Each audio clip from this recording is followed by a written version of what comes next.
Rashee Rice, who went in the second round here. The news broke after this. I'm actually curious because we haven't talked about it on the show yet. What are you doing with Rashee Rice and all these Chiefs from a rankings perspective, even though we don't know totally how many games he's going to miss at this point?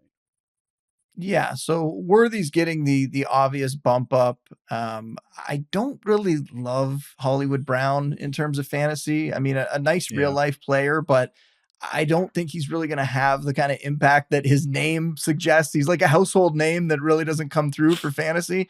I think the rookie, Jalen Royals, is a little interesting. Maybe he could step up and get some more work if Rice is out. But for Rice, I'm still targeting him. Like, we'll see where this ADP falls to, but I think a 1 to 4 game suspension is probably most likely. There's a chance that it could be more. If that's all he misses, and if that's all he misses, that seems to be what some of the reports were out there, that the expectation is it could just be that. I don't know why everyone's jumping to the fact it could be like half a season. Maybe it will be. Maybe they're going to try to make an example of him. But right now, my projections, I'm operating like it's going to be 4 games or less.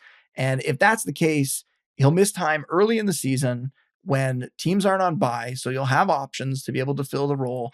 And this is a guy that could be a top 12 fantasy receiver when he's on the field this year. And I think in general, people overreact when this news comes out, right? People are, oh my God, this happened. Oh no, he's going to miss all this time. And again, it's not impossible that that's the case, but how many times have we seen guys get in trouble off the field?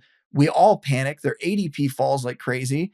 And then it turns out the punishment isn't nearly as bad as we expected. So for me, I'm looking at this like, if he misses 4 games, I can live with that. I've obviously dropped him a little bit in my rankings, but I would be willing to take him at the end of the 3rd round into the 4th round, because once he's back, he is going to give me an advantage at that position. So I'm looking at it like just a nice discount that I'm getting. And, that's no judgment on anything that happened with him off the field. People can feel however they want about that.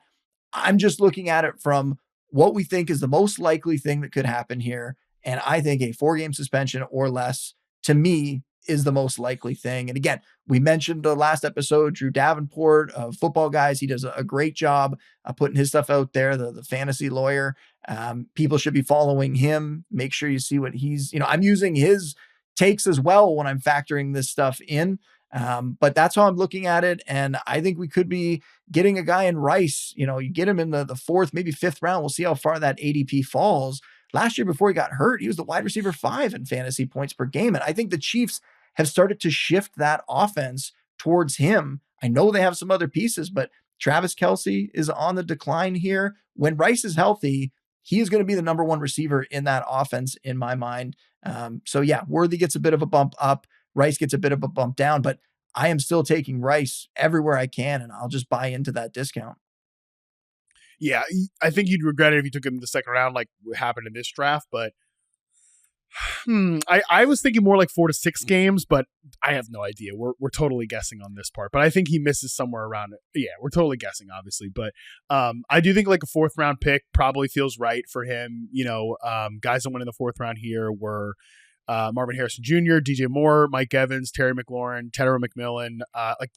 There's plenty of risk, reward in those guys' profile. I think there's risk reward in Rice's profile. I don't think he's totally insulated even once he's back. I will say, actually missing some time at the start of the year might not be the worst thing for him as he recovers from injury. I'm going to point, because we do this every time in the offseason, Boone. We're like, oh, Tank Dell is he's in camp. He's practicing. Look at his videos on Instagram. He's all good. And then the second the games start, you're like, that guy's got Dell on the back of his jersey, but he don't play like Tank Dell. And I think that there's a chance that Rice, he's out there, he's practicing in full, blah, blah, blah. And then he goes out there and he doesn't look like Rashee Rice. Well, if he has like 4 or 5 games to, keep ramping back up, that pushes.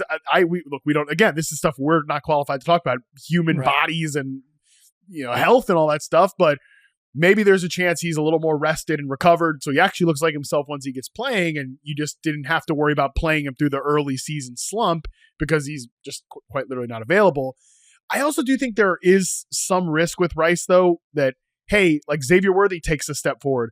I think Jalen Royals actually profiles really well as a guy who can win in some of the exact same ways that Rashee Rice is. So maybe he's like a bit of a Rice insurance policy that they have there. So he could come back and not be the exact same target monster that he was, because some of those targets are a little bit Mickey Mouse anyway. So I don't think he's totally risk free, but I agree with you that even with some of the suspension risk, I think like a 4th, 5th rounder is fine for him. And I'm sort of like a Xavier Worthy centrist. I don't hate him, but I don't totally buy him either. So I don't really have a strong take on that one.